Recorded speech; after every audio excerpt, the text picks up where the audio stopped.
Welcome back to VaderVision. It is day 78 of our Monday through Friday daily series for the beginning of 2018. Starting off with our Malibu Pie, the focus for this series. Everything is looking nice and happy. All of our girls are showing lots of frost and starting to stack on lots of flowers.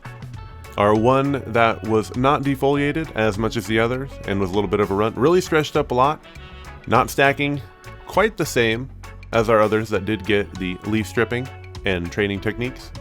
Although the yield I'm sure will be slightly lower than all of our other girls, it really did catch right back up and looking nice and healthy. Our temperatures are doing well. Humidity has risen back up a little bit, although a little dry for the time of year for where our location is. Tropic lightning looking really happy, coming right along.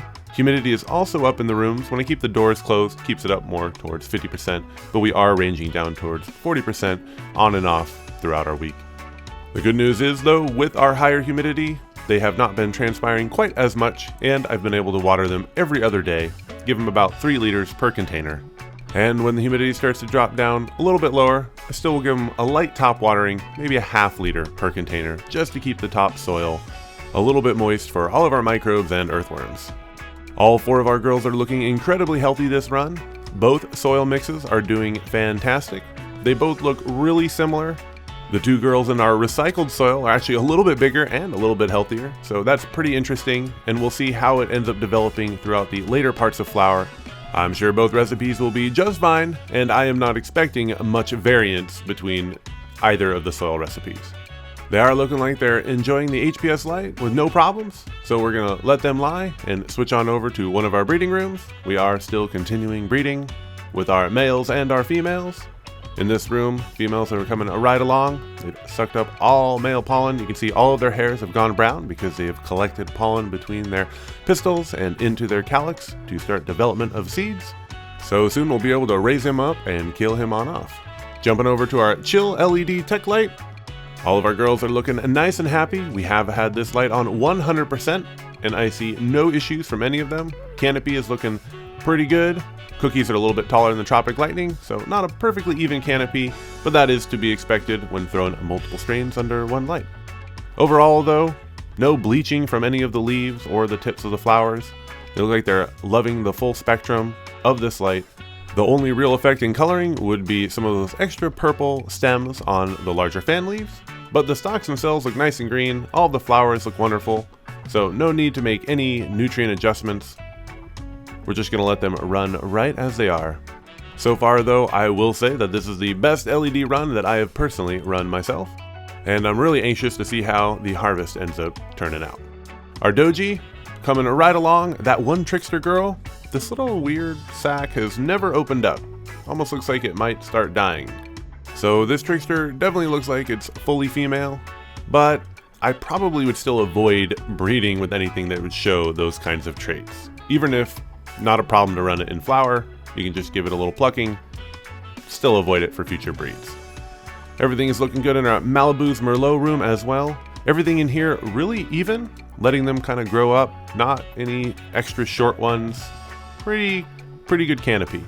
So really interesting, a little spreading between the nodes, but nice thick pistils, and the flowers look like they're really gonna bump up. So expecting lots of Merlot phenotypes from these girls.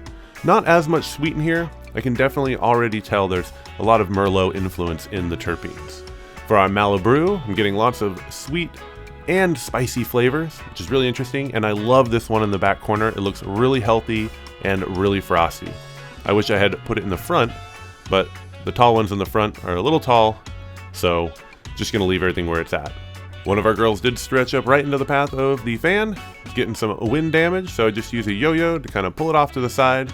This way I can clear it out of the direct path of the fan and keep any major wind damage, wind burn from affecting the flowers. Because it looks like she can be a nice, healthy, and beautiful girl. Jumping on over to our ceramic metal highlight from Grower's Choice. Really been performing well. We've left this light all the way at the top the whole time, running at a super lumen setting.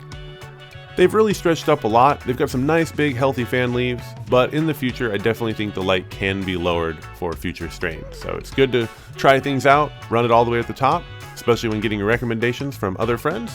Start where we get recommendations, but we definitely will need to make some adjustments. I am going to take some nice big clones though off all of these boys and girls, so not really a problem that they stretched up a little bit extra. And this will allow us to get them to bush out and really run some main stock side branching to come up as our main nodes. So here we go, just a nice big healthy clone. Really cut them down. We're gonna trim up the sides and cut the top fan leaves for a little transpiration and help promote root growth from the bottom of that stem. We are running these arrow cloners from Easy Cloner. They have a grid with letters and numbers, which will identify the different numbering system that we give it. So this is what these numbers and letters correspond to when we set them into our different pots, so that we can make sure that we can identify the appropriate clones to the appropriate plant. I will say also another thing I did notice, maybe it's because they stretched up a lot, it might be because of the light, but they definitely had a lot of hollow stems on these girls. Could possibly be genetics as well, so we'll see in future tests. But I did go ahead and lower the light down. I left it at its super lumen setting, but all of these girls and boys should be just fine. We gave them a fresh transplant as well. We've got some fresh clones, and hopefully we'll find a nice keeper pheno out of everything. Rounding out our garden update, all of our moms looking nice and happy. Lots of new nodes sprouting on up. We're gonna have plenty of clones to take when we go to cut those in the future. For now though, nice and happy. And last but certainly not least, we will jump on over to our gourmet mushroom patch. Give a little bit of humidity inside the dome and also at the bottom of the tray. Try not to spray the mushroom patch itself directly, but if it gets a little bit of moisture, no problem.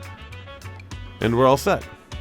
All right, well, thanks for joining me today for another garden update. We'll cruise on back through the garden again tomorrow, check on our progress.